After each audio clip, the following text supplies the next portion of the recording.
At this time, the Columbia Broadcasting System takes you to London for the special Empire Day address of King George VI. Out of the world to fight in this war, along with my brothers in arms. Ahead of us is a job of work. We are going to do that job of work, and nothing in life or death can stop us. We've come of our own free will. Seamen, soldiers, airmen. We come from the cities, from the plains, from the islands, even from the edge of the Arctic. We've come from all parts of the British world. We've all of us come by sea, that great highway which will forever be used by the sons and daughters of free men and women. We are brothers in arms, with one faith, one cause, one king. Ladies and gentlemen, what you are hearing now is a special news program coming to you from London. We return you to that point for the special Empire Day address of King George VI.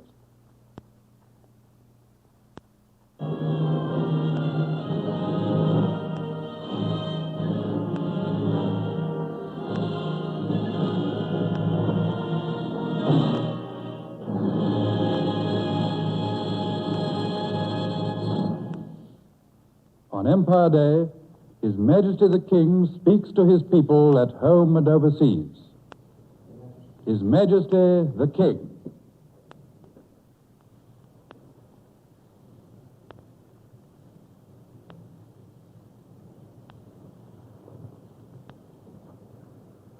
On Empire Day last year, I spoke to you, the people of the Empire, from Winnipeg in the heart of Canada. We were at peace. On that Empire Day, I spoke of the ideals of freedom, justice, and peace upon which our Commonwealth of free peoples is founded. Clouds were gathering, but I held fast the hope that those ideals might yet achieve a fuller and richer development without suffering the grievous onslaught of war. But it was not to be. The evil which we strove unceasingly and with all honesty of purpose to avert fell upon us. In this, our conscience is clear, for there is now revealed, without possibility of mistake, a long-planned scheme to subjugate by force the nations of the world, against which all our efforts for peace were doomed to break. The decisive struggle is now upon us.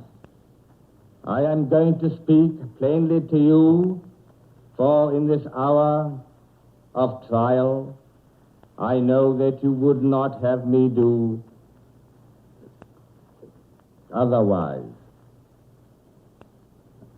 And let no one be mistaken. It is no mere territorial conquest that our enemies are seeking. It is the overthrow, complete and final, of this empire and of everything for which it stands, and after that, the conquest of the world. And if their will prevails, they will bring to its accomplishment all the hatred and the cruelty which they have already displayed. It was not easy for us to believe that designs so evil could find a place in the human mind. But the time for doubt is long past. To all of us in this empire, to all men of vision and goodwill throughout the world, the issue is now plain. It is life or death for us all. Defeat will not mean some brief eclipse from which we shall emerge with strength renewed. It will mean destruction of our world as we have known it, and the descent of darkness upon its ruins. I speak to you today with a new vision of this empire before my eyes. And now that it has come into conflict and sharp comparison with the evil system which is attempting its destruction, its full significance appears in a brighter and more certain light. There is a word which our enemies use against us: imperialism. By it, they mean the spirit of domination and the lust of conquest. We free peoples of the empire cast that word back in their teeth. It is they who have these evil aspirations.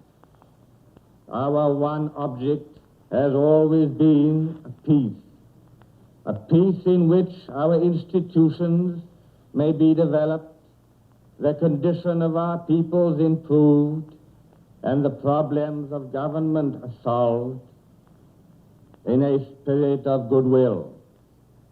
This peace they have taken from us, and they are seeking to destroy all that we have striven to maintain.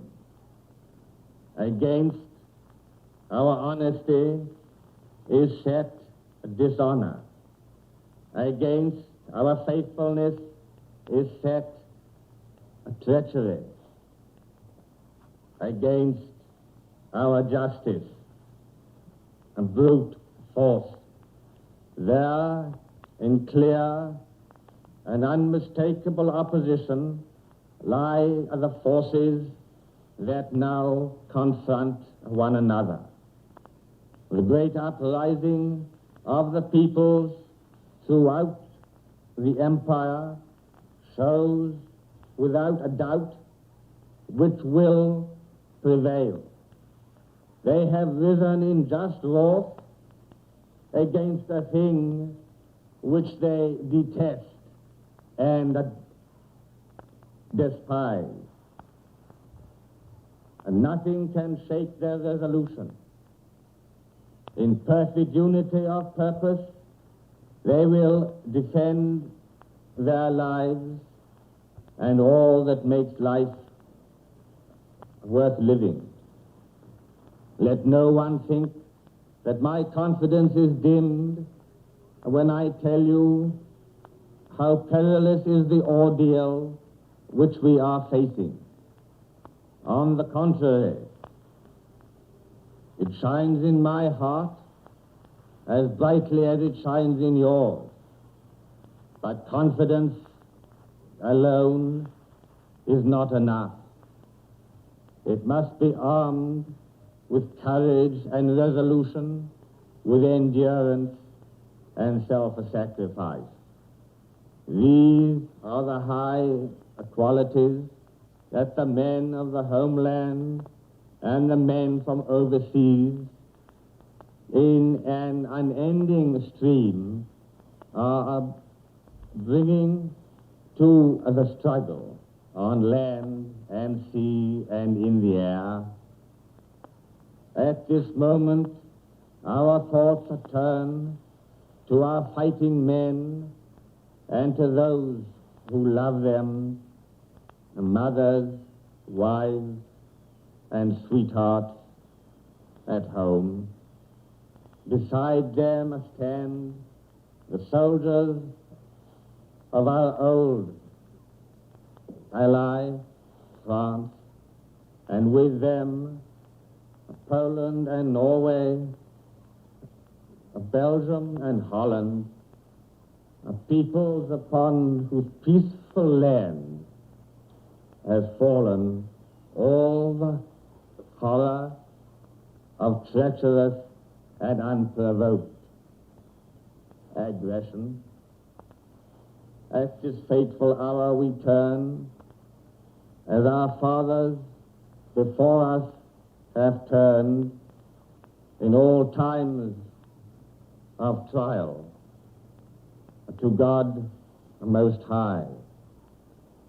Here in the old country, I have asked that Sunday next should be observed as a day of national prayer. It may be possible for many of our brothers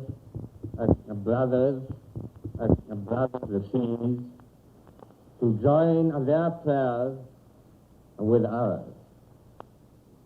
Let us, with one heart and soul, humbly but confidently commit our cause to God and ask His aid that we may valiantly defend the right as it is given to us to see it. So now, peoples of the empire, men and women in all quarters of the globe, I say to you, put into your task, whatever it may be, all of the courage and purpose of which you are capable. Keep your hearts proud and your resolve unshaken. And let us go forward to that task as one man, a smile on our lips and our heads held high. And with God's help, we shall not fail.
You have just heard an address by King George VI of Great Britain speaking in London.